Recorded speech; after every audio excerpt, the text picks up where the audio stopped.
Hi friends, నమస్తే. Welcome to PS ultimate trends. ఎలా ఉన్నారు? అందరూ బాగున్నారా? నేను కూడా బాగున్నానండి. మీరు ఇంతవరకు కనుక మన ఛానల్ని సబ్స్క్రైబ్ చేసుకోకపోతే please to subscribe PS ultimate trends. అలాగే పక్కనే ఉన్న బెల్ ఐకాన్ని కూడా క్లిక్ చేస్తే మీకు నేను పెట్టే వీడియోస్ నోటిఫికేషన్స్గా వస్తాయి. సో ఈరోజు వీడియోలోకి వెళ్ళిపోతే, ఈరోజు నేను చిక్కుడుకాయతో కర్రీ చేస్తున్నానండి.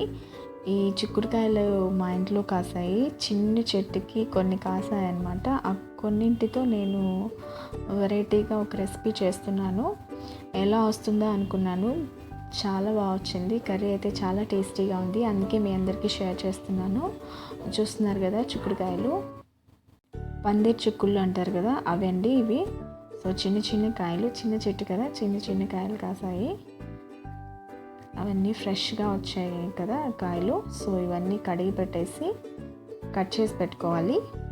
కట్ చేసి పెట్టుకున్న వాటిని ఉడికించుకోవాలండి. ఫస్ట్ ఒక గిన్నె తీసుకొని అందులో కొంచెం వాటర్ వేసుకొని ఈ కడిగి పెట్టుకున్న చిక్కుడుకాయల్ని అందులో వేసి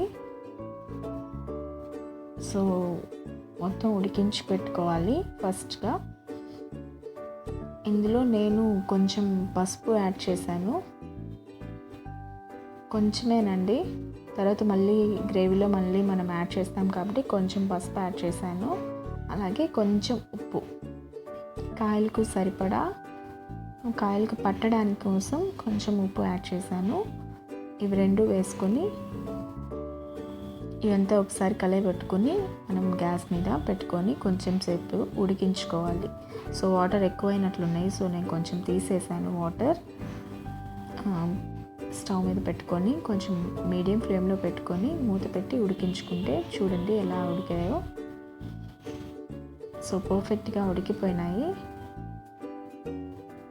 చూస్తున్నారు కదా ఎలా ఉడికాయో.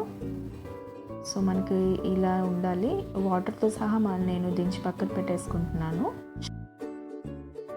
సో ఇప్పుడు గ్రేవీ ఎలా తయారు చేసుకోవాలో చూద్దామండి. ఫస్ట్ కడాయి పెట్టుకొని అందులో 2 టేబుల్ స్పూన్స్ ఆఫ్ ఆయిల్ వేసుకోవాలి. ఈ నూనె కొంచెం వేడెక్కాక తాలింపు దినుసులు వేసుకోవాలి. నేను ఆవాలు, జీలకర్ర వేసానండి. తర్వాత సన్నగా కట్ చేసి పెట్టుకున్న ఆనియన్స్ వేసుకోవాలి. నేనైతే ఒక ఆనియన్ తీసుకున్నాను. సో చిక్కుడుకాయలు కొంచెమే ఉన్నాయి కాబట్టి నేను ఒక ఆనియనే తీసుకున్నాను. ఆనియన్స్ కూడా కొంచెం ఫ్రై అవ్వాలి బాగా, అంటే మరీ ఎక్కువగా కాదు, కొంచెం పచ్చివాసన పోయేంత వరకు ఫ్రై చేసుకొని తర్వాత టొమాటో యాడ్ చేసుకోవాలి. టొమాటోస్ అయితే నేను 2 తీసుకున్నాను. ఇప్పుడు సన్నగా కట్ చేసి పెట్టుకున్న టొమాటోస్ వేసుకోవాలి. ఈ ఉల్లిపాయలు, టొమాటోలు రెండు కూడా బాగా ఫ్రై అవ్వాలి, అంటే మనకి గ్రేవీ టైప్లో రావాలి. అందుకోసం నేను కొంచెం ఉప్పు యాడ్ చేశాను త్వరగా ఫ్రై అవ్వడం కోసం. సో ఇందులో కొంచెం పసుపు కూడా యాడ్ చేశాను. ఇందాక చిక్కుడుకాయలు కొంచెం యాడ్ చేశాను కదా, ఇప్పుడు ఇందులో కూడా కొంచెం పసుపు యాడ్ చేశాను. మనకి ఇందులో కూడా కలర్ కొంచెం బాగా రావాలి కదా, సో పసుపు అందుకోసం యాడ్ చేశాను అన్నమాట. ఇవన్నీ కొంచెం సేపు కలయి పెట్టుకోవాలి. ఇలాగే ఉంచితే మనకు మగ్గడానికి కొంచెం టైం పడుతుంది.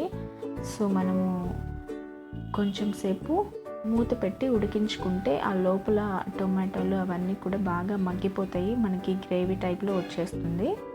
సో ఒకసారి కలయి పెట్టుకొని మనము మూత పెట్టేసుకుందాము. సో ఇప్పుడు మూత తీసి చూస్తే చూసారు కదా టొమాటోలు ఎలా మగ్గిపోయినాయో. సో ఇట్లా ఉన్నప్పుడు మనము టొమాటోల్ని ఈజీగా మ్యాష్ చేసేసుకోవచ్చు. చాలా మెత్తగా అయిపోయినాయి. ఇప్పుడు పక్కన కొంచెం వేరుశనగ పప్పు, అలాగే కొంచెం నువ్వులు, ఎండుమిర్చి, 2-3 జీడిపప్పులు, ధనియాలు నేను డ్రై రోస్ట్ చేసుకున్నానండి, ఆయిల్ లేకుండా. ఈ కర్రీలోకి మసాలా పొడి అదే. సో ఈ టమోటాలు, ఉల్లిపాయలు కొంచెం మగ్గేసాయి కదా చాలా బాగా. ఇప్పుడు ఇందులో అల్లం వెల్లుల్లి పేస్ట్ యాడ్ చేయాలండి. ఫ్రెష్గా దంచి పెట్టుకున్న అల్లం వెల్లుల్లి పేస్ట్ నేనైతే ఒక చిన్న టీ స్పూన్ వేసుకున్నానండి, ఎక్కువ అయితే నేను యాడ్ చేయలేదు. ఇప్పుడు ఇది కలుపుకున్నాక ఇందులో కొంచెం కారం యాడ్ చేసుకోవాలి. నేనైతే 2 టేబుల్ స్పూన్స్ ఆఫ్ కారం యాడ్ చేశాను, ఎందుకంటే టమోటాలు 2 వేసాను కదా. సో అలాగే ఈ పల్లీలు ఉన్నాయి కదా, ఈ పల్లీలు మనకి కారాన్ని కొంచెం తగ్గిస్తుంది కదా, సో అందుకనేసి నేను కారం 2 టీ స్పూన్లు అయితే యాడ్ చేశాను. ఇది ఎక్కువ కారం అనేది ఉండదు అనుకుంటున్నాను.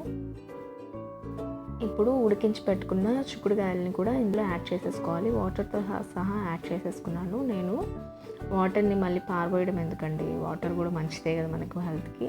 సో వాటర్ని కూడా యాడ్ చేసేసుకోవాలి. ఈ వాటర్ని ఇంకిపోయేటట్లు కొంచెం సేపు మగ్గించుకోవాలి మూత పెట్టుకొని. ఇప్పుడు ఈలోపు పక్కన ఉన్న ఈ పల్లీల్ని పొడిగా గ్రైండ్ చేసి పెట్టుకోవాలి. ఒకసారి మూత తీసి చూద్దామా మగ్గిపోయిందో లేదో. సో చూడండి, గ్రేవీ అనేది దగ్గరకు వచ్చేసింది. సో ఈ టైంలో మనము ఈ చేసి పెట్టుకున్న పౌడర్ని ఇందులో యాడ్ చేసేసుకోవాలన్నమాట. ఇట్లా యాడ్ చేయగానే ఇది చాలా దగ్గర పడిపోతుంది.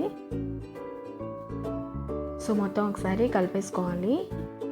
దీన్ని మళ్ళీ మగ్గించుకోవాల్సిన అవసరం లేదు, ఎందుకంటే మనము డ్రై రోస్ట్ చేసుకున్నాం కదా అన్నిటిని, కాబట్టి మనకు ఎక్కువ టైం కూడా పట్టదు ఇది వేగడానికి. జస్ట్ ఒక 2 minutes మనం అట్లా మూత పెట్టేసి తీసేసామంటే సరిపోతుంది. ఎందుకంటే ఈ పల్లీల స్మెల్, ఈ ఫ్లేవర్స్ అనేది మనకి చిక్కుడుకాయకి పట్టేస్తుంది బాగా.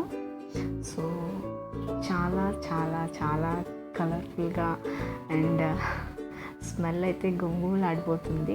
చూడండి ఎంత బాగా వచ్చిందో, నాకైతే చాలా బాగా నచ్చింది. సో ఇంతేనండి, చిక్కుడుకాయ కర్రీ అయితే రెడీ అయిపోయింది. స్టవ్ కట్టేసి వేడి వేడి అన్నంలోకి సర్వ్ చేసుకొని తినేస్తే చాలా చాలా చాలా టేస్టీగా ఉంటుంది. సో చూస్తున్నారు కదా, వేడి వేడి అన్నంలోకి చిక్కుడుకాయ కర్రీ వేసేసుకొని తినేస్తున్నాను.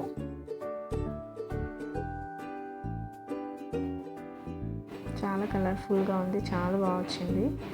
సో మీరు కూడా తప్పకుండా ట్రై చేయండి, టేస్ట్ అయితే చాలా బాగా వచ్చింది. మీకు కనుక ఈ వీడియో నచ్చినట్లయితే లైక్ చేయండి, షేర్ చేయండి, అలాగే సబ్స్క్రైబ్ చేసుకోవడం మాత్రం మర్చిపోవద్దు. Please do subscribe friends, PS Ultimate Trends. Take care.